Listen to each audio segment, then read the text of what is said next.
धर्म पूछकर गोली मारना इस देश को बांटने की एक कोशिश है। इस देश में एक बंटवारा क्रिएट करने की कोशिश थी। बिल्कुल। दो चीज़ें हैं। पहला तो देश को हिंदू मुसलमान में बांटने की, क्योंकि कहीं ना कहीं हर एक इंसान, चाहे वो पॉलिटिकल हो, चाहे वो हमारे सोल्जर्स हो, हर इंसान ये बोलता है कि एक बनो, एक बनो। कुछ भी वैसा अलग अलग नहीं होना चाहिए। तो इस सोच को तोड़ने के लिए पहला। दूसरा, कश्मीर कहीं ना कहीं कुछ हद तक इंडिया की तरफ टिल्ट हो रहा था। बहुत बड़ी तो बात। कश्मीर में वापस से अपना टेररिज्म बनाने के लिए, क्योंकि वहाँ पे ना जब हम ये हुआ और उसके बाद वी मेट आर्मी पीपल, तो उन्होंने कहा टूरिस्ट पे अटैक नहीं करते।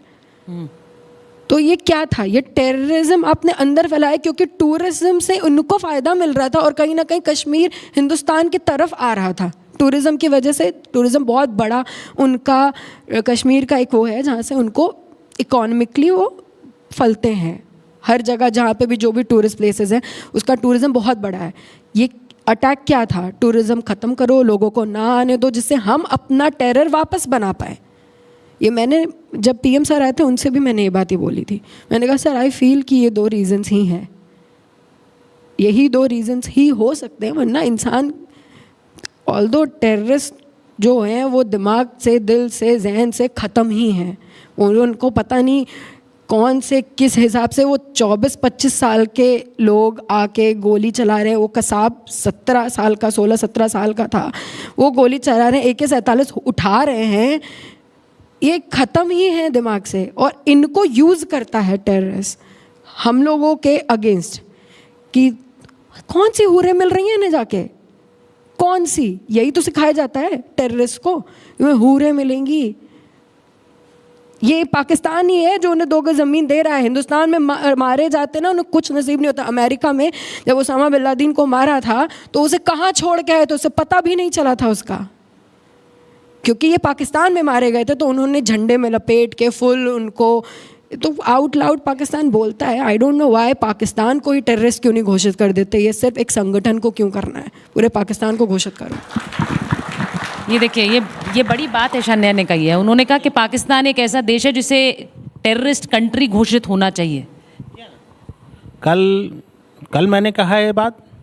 कल जब मुझसे पूछा गया कि जिस संगठन ने जिम्मेवारी ली थी पहलगाम हमले की, उसे आतंकवादी घोषित किया गया, उसके जवाब में मैंने यही कहा था कि जब तक पाकिस्तान को पूरे दुनिया के सारे मजबूत राष्ट्र, जब तक पाकिस्तान को आतंकवादी देश घोषित नहीं करते, तब तक ये आतंकवाद पे पूर्ण नियंत्रण नहीं हो पाएगा।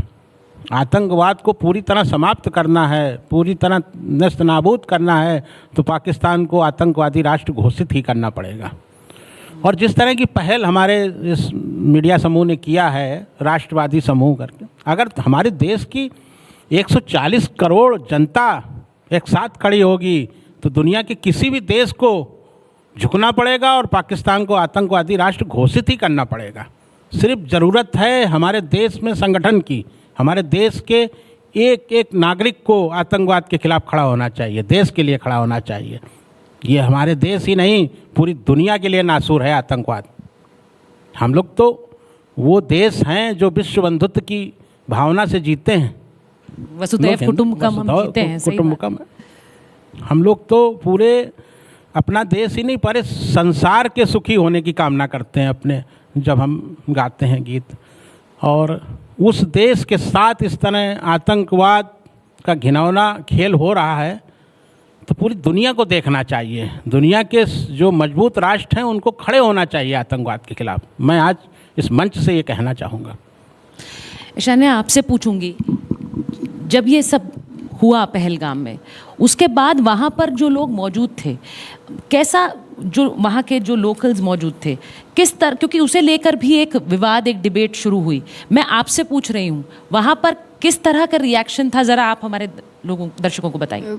मैम, मैंने पहले भी बोला है, और ना मुझे बहुत ज़्यादा लोगों ने कहा कि ये गलत बोल रही है, बट क्योंकि पहला शुभम का अटैक था and we were the first one जो वहाँ से स्केप कर पाए थे। We were sitting very close to the gate.